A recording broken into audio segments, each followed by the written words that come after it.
Hey guys, so if you're looking for a way how to fix the issue with your AA8GE dishwasher, this guy wrote here this, and maybe it's going to help you.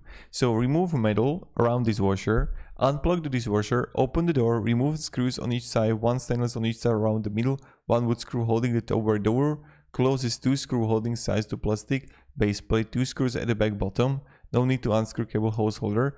Push contactor 1 inch forward the back and lift the remover completely. Remove two screws on each side to free the metal housing.